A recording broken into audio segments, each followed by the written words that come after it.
anybody want to stop just to see if there's any additional information from this interview that we want to maybe explore, then by all means chime on in.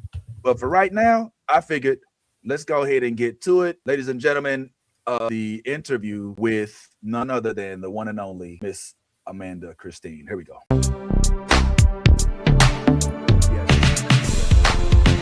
Just so quick, I'm Anthony.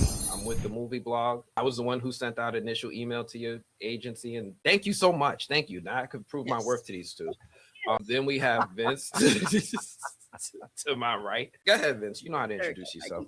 Hi, my name is Vince, and I'm the one that thought about telling Anthony to hit you up, so I deserve some credit too. Hey, thank you guys so much for having me, all of you guys. Nah, thank you, man. Thank you. Yazzie? You've been my favorite character, and I've not like been shy about that at all this entire series. So I just want to throw that out there. So thank you. And her name is Yasmin. Yeah. What's her okay.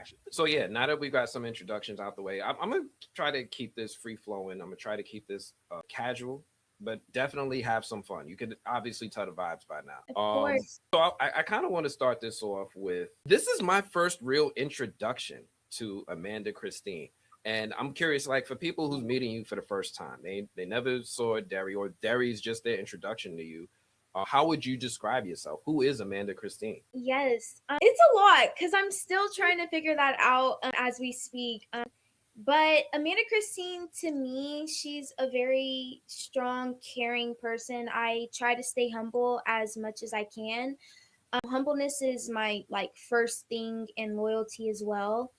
So definitely, I want people to know that, even though you see me on the big screen, or you see me on the screen and your television, and you think you're a fan of me and whatnot, I'm just like you guys, and we're equals. And I just want people to know that, we all go through things as, individuals and as humans, and life's not perfect. My life isn't perfect. I don't have the world. People think I do. And, actors have all these luxuries, and singers have all these luxuries and all these things, but we're just like normal humans as well. That's cool. If it's cool. All right. Well, listen, I ain't gonna lie. It might be a little age gap between us. You know what I'm saying? You played a child in Derry, but I think that makes for an interesting acting experience, right? Like, you're thrust into the world of a bunch of adults that are, and you got to do adult stuff, say adult things, be around adult scenes. But in that same spirit, you still are, growing up, and you have time between scenes to teach some of your co-workers how to do some TikTok dances. So I want to find out from you, who does the best TikTok dance on set? Because I saw you teaching some of those co-stars of yours, and some of them got the moves, and some of their rhythm is lacking. So I want you to put them on blast right now.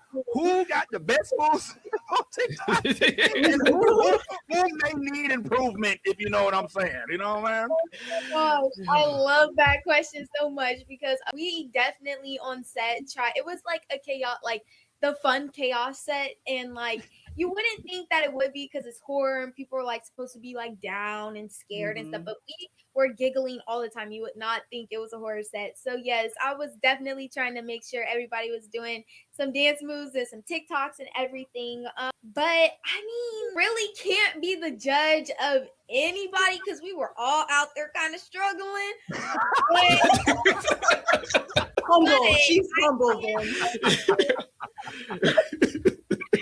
I can say that me, Uncle Chris, and Arian, we really did our thing, because we were the main ones really out there posting TikToks and really doing stuff like that. And also Tilly too. She's got some moves in there too. I'll give it to Tilly. Tilly's got some moves. So yeah, we be having fun. We be having fun. See that Okay, one coming. I love that. Yazzie? So being that you're just so young and you started at such a young age, 7 years old, I believe I read that you started acting, which is amazing, and credit to yourself. What is some things that you now in 2025 would say to young Amanda when she first started out? Yes. Okay. So actually, I started acting when I was 3 years old, which is kind of great. I was little. And my first ever thing, I think I was 5 because I got discovered by my agency when I was 4. I was signed across the board, and then when I was 5, I did like a Cabbage Patch commercial, and then it kind of took off from there. But after that, I would probably say to younger Amanda, just keep going. I think there were some times and low points within my acting career where, I did get discouraged, or I was like, I'm not booking anything, or, maybe I don't look like this, or I'm not pretty enough, or whatever the case may be. So definitely, always be confident in yourself and keep going. That is my biggest thing to say to younger. I love that. Yes. Thank Here you. you go again. Vince, Yeah. I'm addicted to the graphic. Thank Well, you. yeah. Can you stop it? You over there. There you go. I'm impressed by you. Like, it's incredible. Like, I do this film blog and stuff. I've been a film journalist for 13 years. I've been watching young actors, old actors, everybody running the gamut. But you have probably given me one of the best debuts I've seen in a while.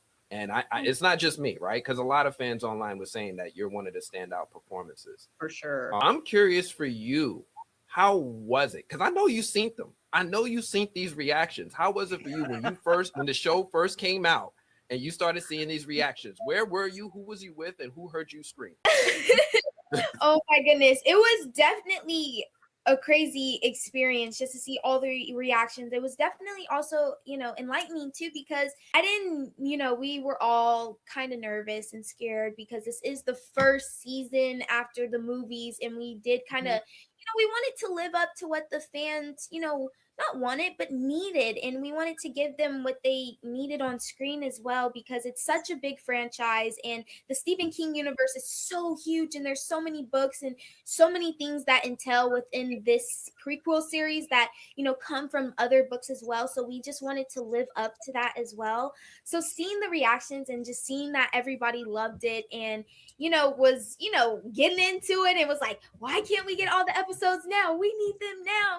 So just seeing it like that, it was very great to see, and just it brought joy to me and made me, so happy. And I'm so grateful to everybody that watched, like, just to see how many views it got, and just, for it to be #1 on HBO, and just all these things, like, so enlightening to me. And HBO is a huge platform to be on, so it's such an honor, honestly, and just so grateful and thankful to the fans and everybody that watched, because without them, like, the show wouldn't be #1 and everything else. So it's so amazing, and I'm so grateful, and I love them so much. And seeing everybody's reactions is so cool. And, even the positive and the good ones, the bad, the good, whatever, I'm grateful for all. I ain't seen Bad. Ain't nobody seen no bad. Ain't no bad I ain't seen reaction. nothing bad.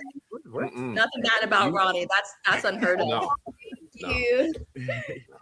You good, Ant? Go ahead. All right. Well, as much as we loved to see you with all of your young co-stars, specifically the ones that was up at the top of that building where y'all looking down on everybody, one of them, well, maybe more than one, but one of them didn't make it through. That kind of touched a lot of hearts.